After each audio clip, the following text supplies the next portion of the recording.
G'day. So, my name's Susie Holmes, obviously. I'm from Ipswich, and we're having enormous amount of trouble with the state government wanting to approve an incinerator. That's not the whole problem. The biggest problem we've got is we've got New Chum, where the Cleanaway tip is. It's disastrous. It's the worst thing you possibly can think of. So you can dump just about everything, including arsenic or you can dump anything there. It costs you bugger all, and if you're a big company or interstate, it costs you sweet bugger all. They pay the state government 4 cents per truck to use those roads. So what they did, like Anna Bligh said, she's going to put a levy on. So what you see there happened Sunday a week ago. It caught fire yet again. It's the 9th fire in 9 years. Now, there's plastics, there's everything there. And actually, Collingwood Park has got the highest rate of lung cancer. Now, the EPA and all of them say, oh, there's nothing wrong, but all those people don't live in Ipswich. And as they said to Jeff, that's our Deputy President of irate, mate, if we lived in Ipswich, it would be an issue, but we don't, so we don't really care. And that's half the problem. The people making the decisions and doing the reports don't live in Ipswich. Some of them actually live in Victoria. So, of course, it doesn't affect them, but it affects us. And it's constant. The smell at night time is constant. It's people, look where the houses are. It's just, one of those, it's 700 metres away from the nearest housing. Now, the reason that fire started is because Cleanaway aren't doing their job. Their job is to put dirt at the end of each night to stop, any fires occurring or the combustion from underneath. They don't do that. They haven't been fined. And if you have a look at all the donations, it's in open, both sides of politics are donated. So it has to stop. There's no conscience on either side, really. I know Greenie says put Labor and Greens last, but really we need to make both sides aware of what they're doing to our children and our grandchildren and our health. Like, if you believe in climate change or any other thing that you believe in, don't worry about it. Because if they allow this incinerator to occur, and if they continue to allow Cleanaway to throw all their chemicals and everything, including arsenic, and because they just want a contract to bring over all Papua New Guineans' waste from the mining, it's over there. Right, so it goes in a big pit. Just because it's happening in Ipswich, don't think when all those chemicals leak and they go into the 6 Mile Creek, which is only 2.5 kilometres to the Brisbane River, don't think that none of you are going to be affected. Truly, we all need to step up and tell both sides, mate, this ain't on. We've had enough. Just because you want to take a donation, it's not on our health, and it's not on our kids' health. We need to fight and fight hard. It's only 95 days till the election. 95 days to save your kids and your grandkids and your own health. Don't think for 1 minute that, the Ipswich City Council, it's a new city council. The mayor, she's actually fighting. And she's been hammered by the Labor Party saying that she's not doing her job. It's the minister that's not doing their job. The current. And do you hear anything from the LNP criticising? No. So, see that fire? That could be right. The last 2013, there was a fire, and it lasted a week before they can put it out. A week. So it was all the chemicals, the combustion underneath, and because you've got coal underneath as well. So as the pit that they used to put all the harmful chemicals in that, as they were as it was coming, putting the fire out, the plastics and everything around that, they were just peeling it off.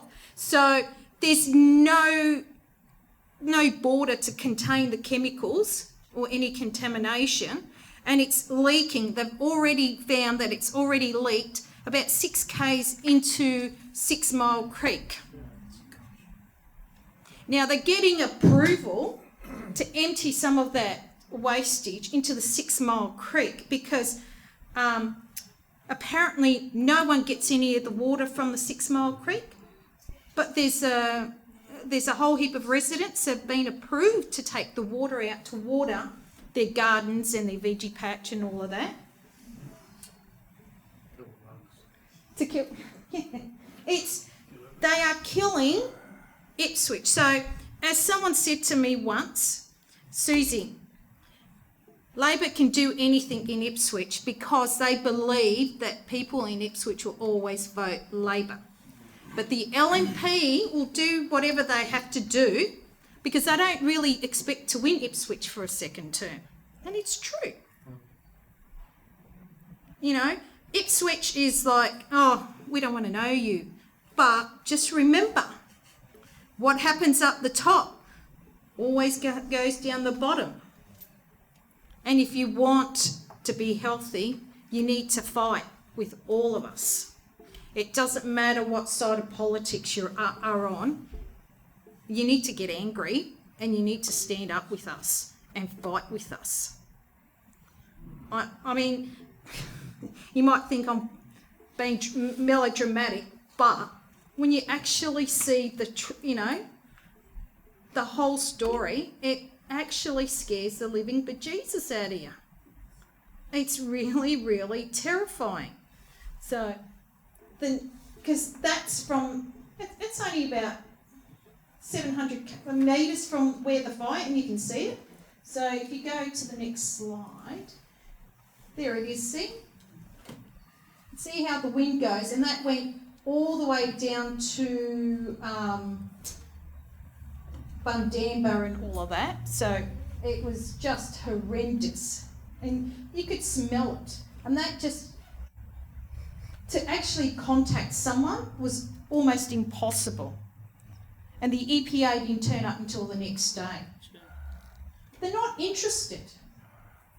You can call me a skeptic, you can call me whatever, but these people that work for the government, they'll do whatever the government tells them to do. So they go, oh, there's nothing wrong. Well, there is. There's an enormous amount of issues out there. And see the fencing? I mean, anybody can get through there. And their excuse is the reason it caught on fire is because kids got in there and they were riding their motorbikes or something happened. It's never their fault. It's always someone else's fault. And see where it's caught on fire. So if they dump the rubbish there, there's a levy. But they put another bill through, or, and just over there, they can dump their rubbish and there's no levy because they called it a different thing. So, go figure. So, all the stuff that's coming up from even South Australia, Victoria, New South Wales, the Brisbane tip's closing down in a couple of years' time, and guess what? It's going there. And see all that rubbish and all that crap. You don't know if there's asbestos, you don't know what's in there, and that's what they want to put in the incinerator. Insane, yeah. Oh, we've got this beautiful new incinerator. It's going to, nothing will go through it. Everything will be so perfectly clean. But they don't live here. So why would they care? In Japan, they've got incinerators, but it's a whole different ballgame because the incinerator's right near their Parliament House.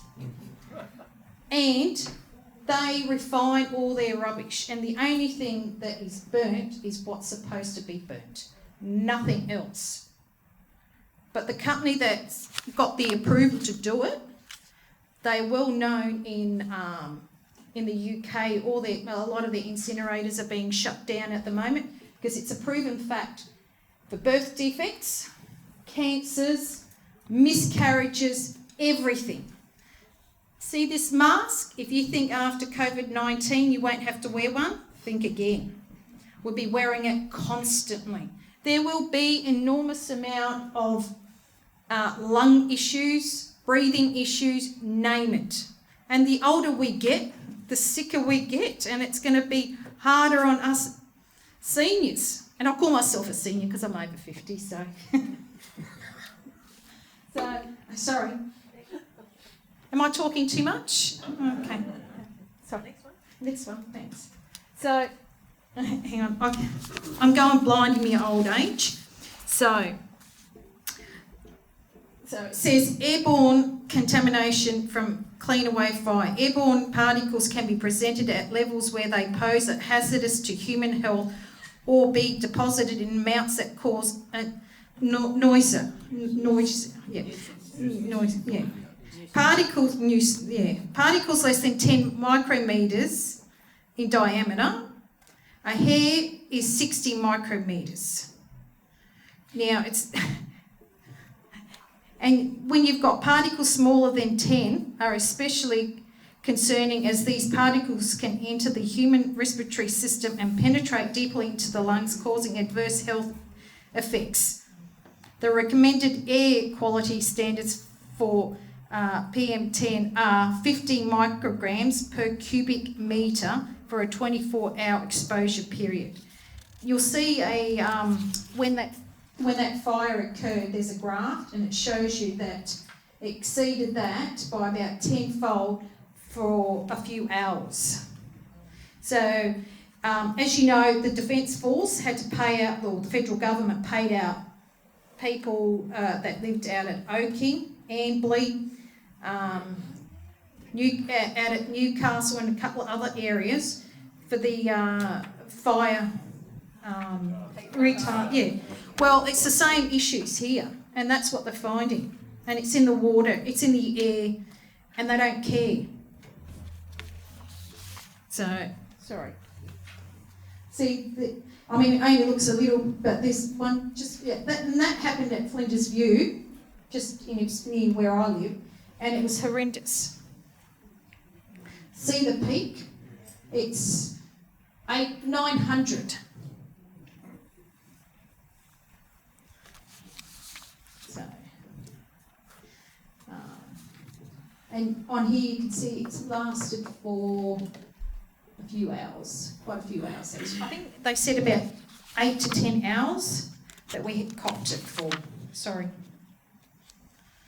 This is my first time presenting this, so...